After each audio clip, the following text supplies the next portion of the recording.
आदाब, आंध्र तेलंगाना न्यूज में आपका इस्तकबाल है। मैं हूं आपके साथ सैयद अनवारुल गौरी। बढ़ते हैं खबरों की तफसील की जानिब, लेकिन उससे पहले एक नजर हेडलाइंस पर। सुर्खियों को पेश करने में ताउन किया है डॉक्टर ऑर्थो ऑयल के साथ साथ डॉक्टर ऑर्थो कैप्सूल्स साथ लेना ना भूलें। पीएम मोदी के दौरे इसराइल पर ओवैसी की सख्त तनकीद। सदर मजलिस ने कहा, वजीर आजम की इसराइल से कुर्बत नजरियाती बुनियादों पर।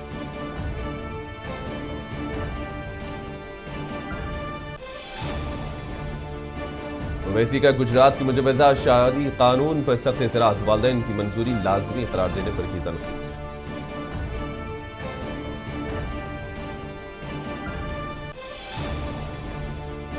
चंद्रबाबू नायडू का अहम ऐलान। कहा, साल 2029 से पहले तमाम गरीबों को घर फराहम किए जाएंगे।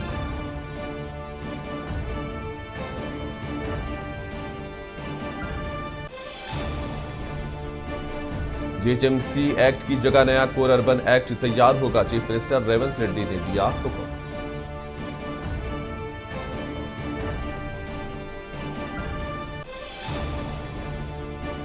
पीएम मोदी का कांग्रेस के शटलेस एहतजाज पर सख्त हमला। कहा, जितने चाहे कपड़े फाड़ ले, हुकूमत तरक्की का सफर रखेगी जारी।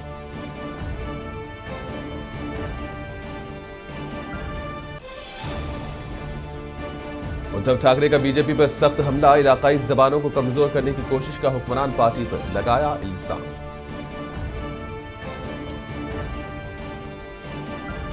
सुर्खियों को पेश करने में ताउन किया है डॉक्टर ऑर्थो ऑयल के साथ साथ डॉक्टर ऑर्थो कैप्सूल्स साथ लेना ना भूलें। आंध्र प्रदेश के वजीर आला नारा चंद्रबाबू नायडू ने अहम ऐलान किया है। उनका कहना था कि मखलूत हुकूमत इस साल 2029 से पहले रियासत के तमाम गरीबों को मकान फराहम करेगी। असेंबली से खिताब करते हुए उन्होंने कहा कि जिन मुस्तहिक अफराद को अब तक मकान नहीं मिला, वो दरखास्त दें। रियासती और मरकजी हुकूमत मिलकर सबको घर फराहम करने की जिम्मेदारी उठाएगी। वजीर आला ने कहा कि बेजमीन अफराद को रिहाइश के लिए प्लाट भी दिए जाएंगे और अगर जमीन दस्तियाब ना हुई तो अपार्टमेंट्स तामीर किए जाएंगे। उन्होंने बताया कि हुकूमत 2026 में उगादी त्यौहार से कबल फलाही रिहाइश स्कीम के तहत 3 लाख घरों के दाखिले की तकरीबात मुनक्किद करेगी।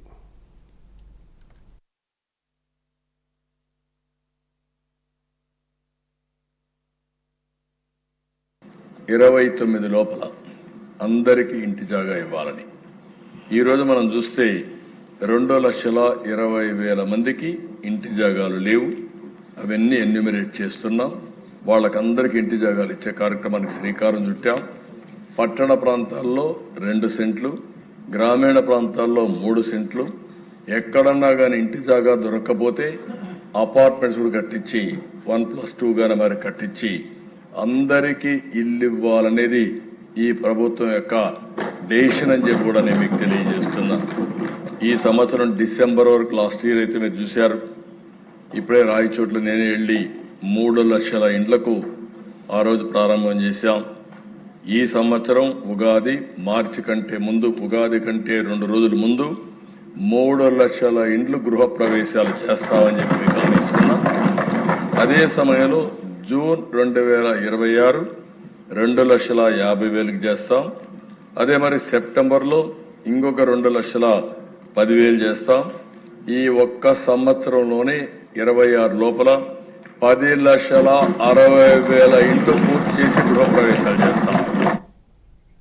आंध्र प्रदेश के शुमाली इलाके में सनतकारी को बड़ा फरोग मिला है। जिले अनकापल्ली जिले के रामबेली मंडल के सीतापालम गांव में मारूफ pharma company Bluejet Health Care Limited के मैन्युफैक्चरिंग यूनिट का संग बुनियाद रखा गया। इस मौके पर रियासती वजीर नारा लोकेश ने तकरीब में शिरकत की। तकरीबन 2,300 करोड़ रुपए की सरमायाकारी से कायम होने वाला ये यूनिट रामबेली इंडस्ट्रियल पार्क में 102 एकड़ रकबे पर तामीर किया जाएगा। अंदाजा है कि इस प्रोजेक्ट से करीब 1,750 अफराद को रोजगार के बराह रास्त मौके हासिल होंगे। हुकाम के मुताबिक मनसूबे को तेजी से मुकम्मल करने की कोशिश की जा रही है ताकि 2028-29 तक मुकम्मल पैदावारी सरगर्मियां शुरू की जा सके।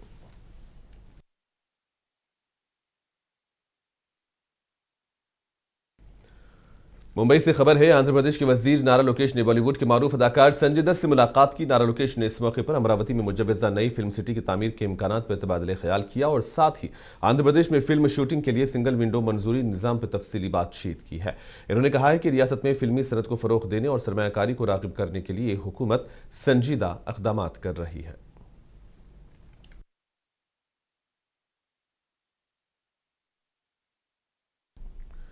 तेलंगाना के वजीर आला रेवंत रेड्डी ने greater Hyderabad municipal corporation act की जगह नया कोर अर्बन एक्ट तैयार करने की हिदायत दी है। मुजवजा एक्ट आउटर रिंग रोड की हदूद में आने वाली 3 कॉरपोरेशन पर लागू होगा और इजाजतनामों, फीस, तरक्याती कामों और इंतजामी मामलात के लिए बुनियादी कानून की हैसियत रखेगा।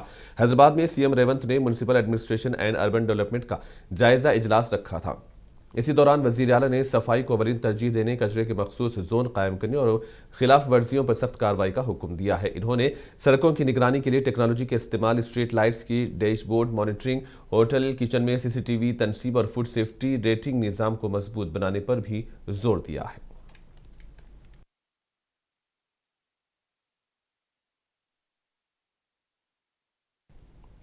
हैदराबाद में वुकला ने तेलंगाना सेक्रेटरीट का घेराव करने की कोशिश की है, ताहम पुलिस ने उन्हें हिरासत में ले लिया। वुकला ने मुतालबा किया है कि हुकूमत फौरी तौर पर उन्हें जमीन अलाट करे और एडवोकेट्स प्रोटेक्शन एक्ट को मुअस्सर तरीके से नाफिज करे। मुजाहिरीन ने कहा है कि उनके दरीना मुतालबात पर अब तक कोई खातिर खा पेशरफ्त नहीं हुई है। पुलिस ने सेक्रेटरीट के अतराफ सिक्योरिटी सख्त करते हुए एहतजाज करने वाले वुकला को हिरासत में ले लिया है।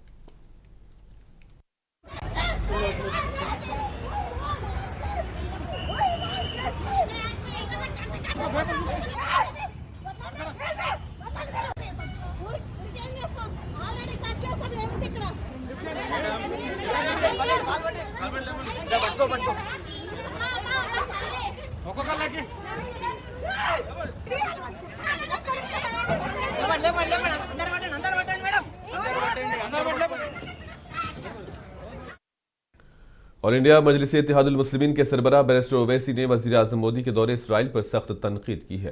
हैदराबाद में एक जलसे से खिताब करते हुए ओवैसी ने कहा कि हुकूमत हिंद ऐसे अनासिर के साथ सफबंदी कर रही है जिन पर मुसलमानों पर मुजालिम के इल्जाम आयद होते रहे हैं और मुल्क में अक़लियतों के खिलाफ होने वाले वाक़यात पर खामोशी इख्तियार की जा रही है।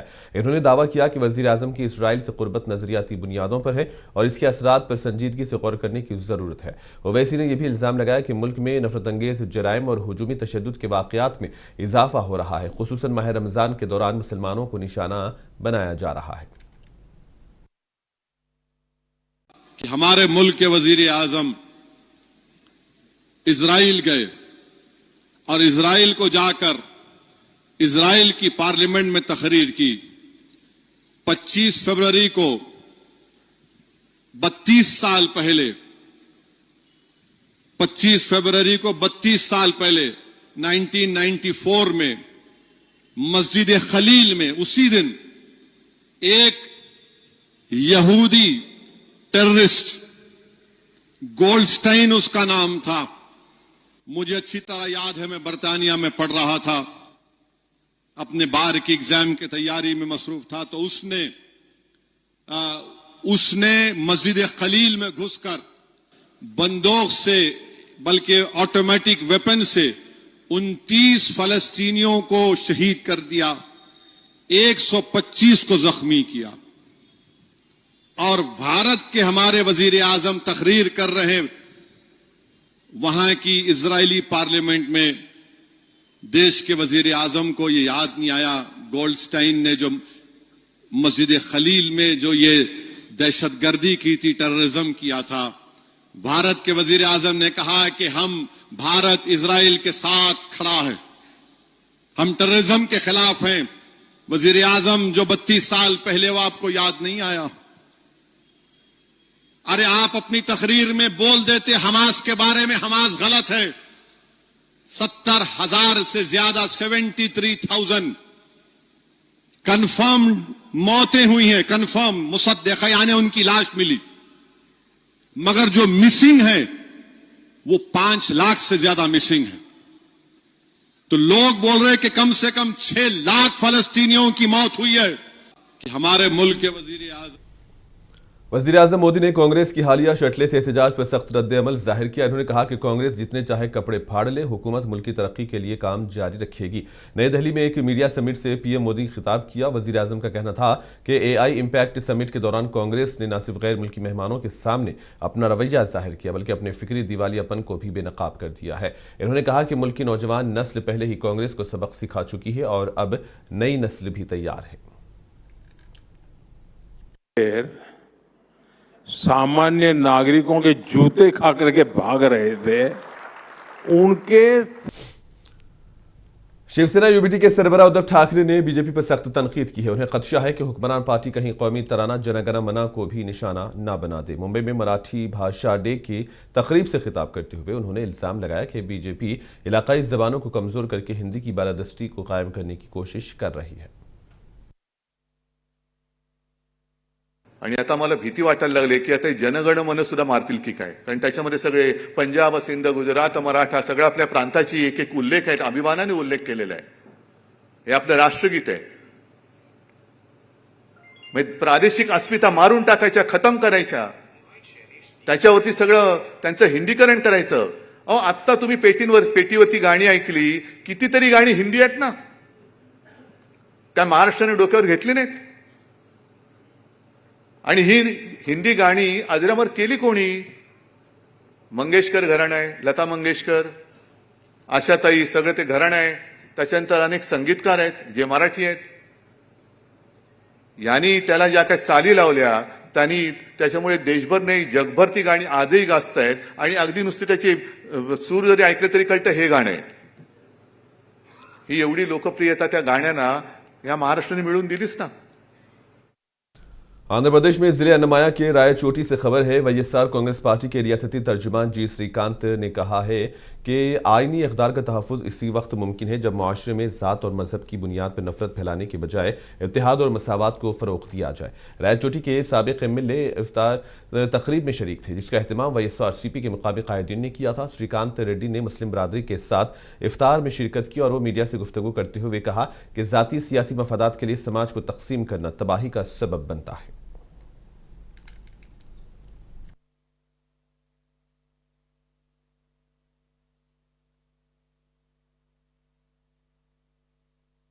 ఈ రంజాన్ మాసంలో ఈ శుక్రవారం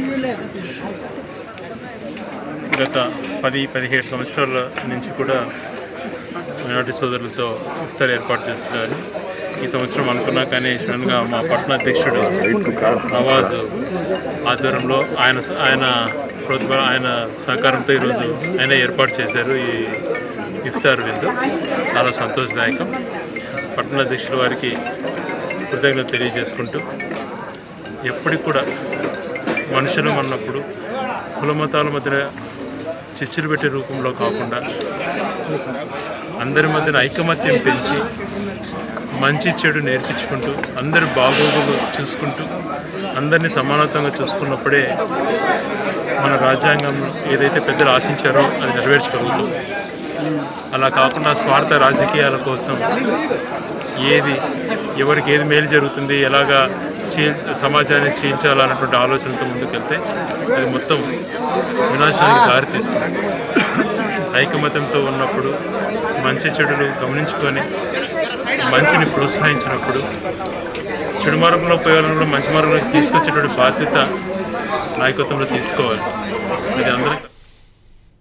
नई दिल्ली में Indian institute of mass communication के 57वें कन्वोकेशन की तकरीब मुनक्किद हुई जिसमें नायब सदर जमहूरिया सीपी राधाकृष्णन ने बतौर मेहमान खुसूसी शिरकत की। इस मौके पर इन्होंने सहाफ़त के शोबे में फेक न्यूज़ के बढ़ते हुए रुझान पर तशवीश का इजहार किया और कहा कि सहाफ़ियों पर सच्चाई और जिम्मेदारी के आला मेयार को बरकरार रखने की भारी जिम्मेदारी आयद होती है। और उन्होंने जोर दिया कि मीडिया को अवामी एतमाद के तहफ़्फ़ुज़ के लिए मुस्तनद और मुसद्दिक़ा मालूमात की फ़राहमी को यकीनी बनाना होगा। तकरीब के दौरान इदारे के नए एजुकेशन ब्लॉक का संग बुनियाद भी रखा गया जिससे इदारे की बुनियादी ढांचे में नुमायां तोसी होगी। दरअसल Indian institute of mass communication के चांसलर और मरकजी वजीर अश्विनी वैष्णव ने ऐलान किया है कि आइंदा तालीमी सेशन से सहाफ़ियों के लिए फेलोशिप प्रोग्राम शुरू किया जाएगा जिसके तहत टेक्नोलॉजी, मईशत और स्ट्रैटेजी जैसे शोबों में तहक़ीक़ी महारत को फ़रोग़ दिया जाएगा।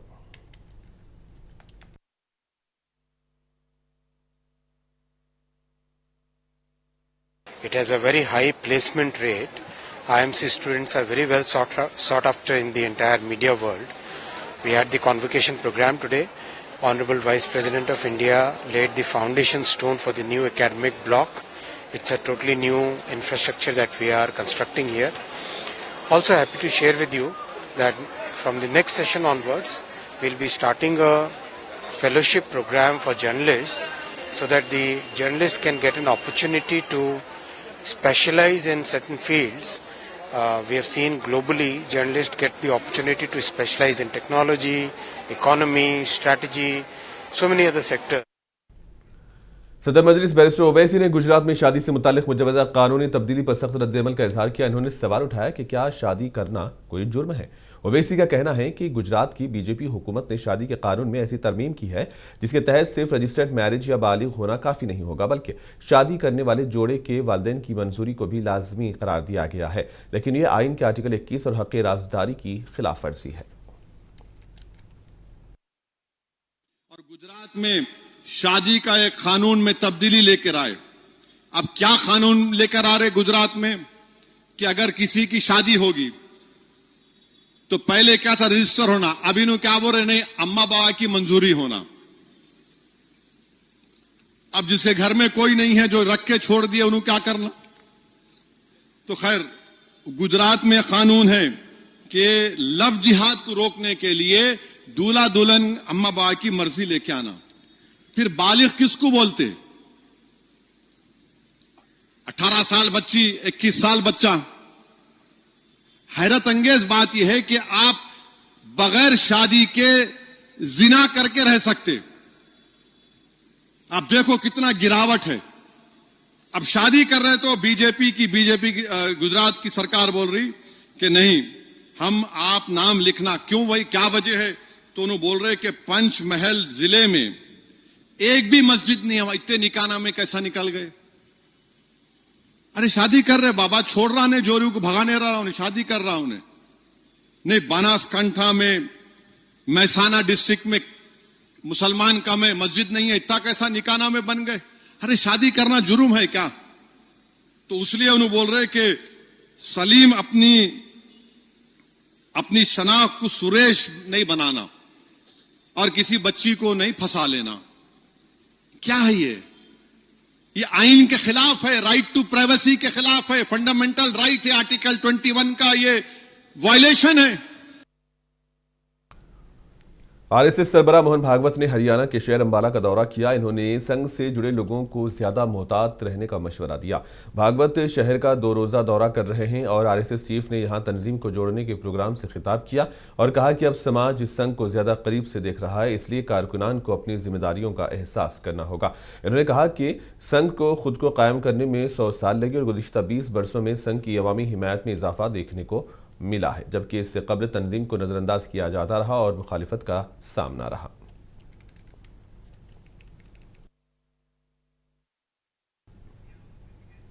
नई दिल्ली की जवाहरलाल नेहरू यूनिवर्सिटी में तुलबा की गिरफ्तारी के मामले पर कशीदगी बढ़ गई है। तुलबा तंजीम ऑल इंडिया स्टूडेंट्स एसोसिएशन ने ऑल इंडिया प्रोटेस्ट डे मनाने का ऐलान किया। यूनिवर्सिटी कैंपस में जुमा को तुलबा ने वाइस चांसलर के मुबैना जात पर मबनी रिमार्क्स के खिलाफ एहतजाज किया और वीसी का अलामती पुतला नजर आतिश किया। एहतजाजी मुजाहिरीन ने दिल्ली पुलिस के खिलाफ नारेबाजी की। तुलबा का इल्जाम है कि यूजीसी जवाबित के निफाज के मुतालबे पर निकाली गई रैली के दौरान पुलिस ने कैंपस के दरवाजे बंद कर दिए और मार्च करने वाले तुलबा को हिरासत में लिया। एक तालिब इल्म के मुताबिक जब मुजाहिरीन ने आगे बढ़ने की कोशिश की तो रुकावटें खड़ी की गई और लाठीचार्ज किया गया, जिसे तुलबा ने पुलिस जुल्म करार दिया। तुलबा तंजीम ने ज़ेरे हिरासत 14 तुलबा को फौरी और गैर मशरूत रिहाई का मुतालबा किया।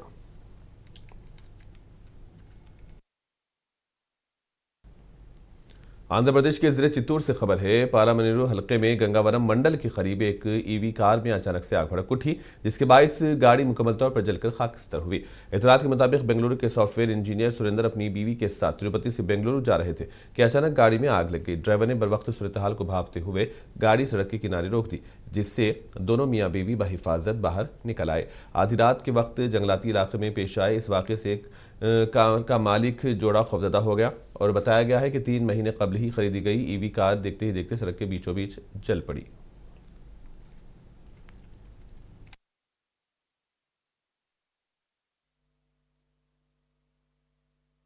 మ్యారేజ్ చేసుకొని చూసుకొని రావులపాలెంలో స్టే చేసి నెక్స్ట్ 26th రోజు మార్నింగ్ బయలుదేరాము. ఇది 27 మిడ్ నైట్ అంటే మార్నింగ్ 27 మార్నింగ్ 1:30 AM ఫైర్ అలా పొగలు వచ్చి ఫైర్ వచ్చేసింది. తిరుపతిలో 11:20కి మేము ఫుల్ ఛార్జింగ్ పెట్టుకుని బెంగళూరుకి డైరెక్ట్గా వెళ్ళిపోవచ్చు అని చెప్పి వెళ్ళినప్పుడు ఈ మధ్యలో ఇచ్చారు. 89% స్టిల్ ఛార్జింగ్ ఉన్నారు. ఇన్సిడెంట్ జరిగే టైంకి 89% స్టిల్ ఛార్జింగ్ ఉంది. तेलंगाना में कौमी शाहराह 65 पर सदाशिव पेट बाईपास रोड के करीब एक खतरनाक सड़क हादसा पेश आया, जहां मोड़ पर आरटीसी बस और लारी आपस में टकरा गए। इस हादसे में कम से कम 15 अफराद शदीद तौर पर जख्मी हुए हैं। इत्तलात के मुताबिक आरटीसी बस जहीराबाद से सदाशिव पेट बस स्टैंड की जानिब जा रही थी, जबकि लारी सदाशिव पेट से जहीराबाद की तरफ रवाना थी। मोड़ पर अचानक दोनों गाड़ियां आपस में टकरा गई, जिसके नतीजे में बस में सवार मुसाफिर जख्मी हो गए।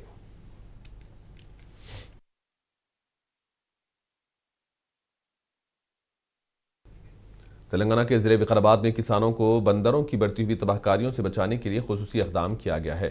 धरवर मंडल के कोंडापुर कालागारा गांव में चिवेला के रुकने पार्लियामेंट कोंडा विश्वेश्वर रेड्डी ने खुद की निगरानी में लोहे के खुसूसी जाल तैयार करवाए हैं, जिनमें एक वक्त में तकरीबन 150 से 200 बंदरों को पकड़ा जा सकता है। एमपी ने किसानों को उन जालों के इस्तेमाल की बाकायदा तरबियत भी दी और अज़्म जाहिर किया है कि असम्बली हल्के के देहात को बंदरों से पाक बनाया जाएगा, ताकि फसलों को होने वाले नुकसान से बचा जा सके।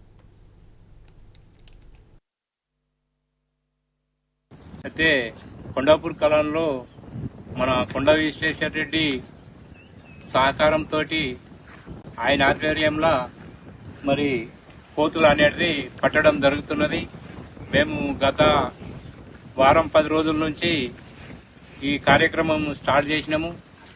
అయితే ఇక్కడ కొండాపూర్ కళను బోన్ పెట్టి మేము ఒక 10-20 మంది అందరం యూనిట్గా తయారయ్యి మేము ఒక 70-80-100 కోతులకు ఈరోజు పట్టడం జరిగింది. అయితే ఇంకొక ట్రిప్ కూడా ఈ విలేజ్ లా ఇంకా ఎన్ని ఉన్నాయో మిగతాయి కూడా బట్టి మొత్తము వాటిని బట్టి విశ్వేశ్వర రెడ్డి సాయంతో ఆ వెహికల్ ఆయన సొంత వెహికల్ పంపించడం జరుగుతున్నది. ఆయన వెహికల్ ఆవిని పట్టేసి మిగతా వేరే మండలాల్లో కూడా మేము ఈ ప్రోగ్రాం చేసి మిగతా మండలాల్లో కూడా ఈ కోతులు పట్టే కార్యక్రమాన్ని చేసి వేరే మండలాల్లో కూడా చేద్దామని నిర్ణయం। और इसी के साथ ही खबरों का सिलसिला यहीं पर इख्तिताम पजीर होता है। दीजिए इजाजत, आदाब।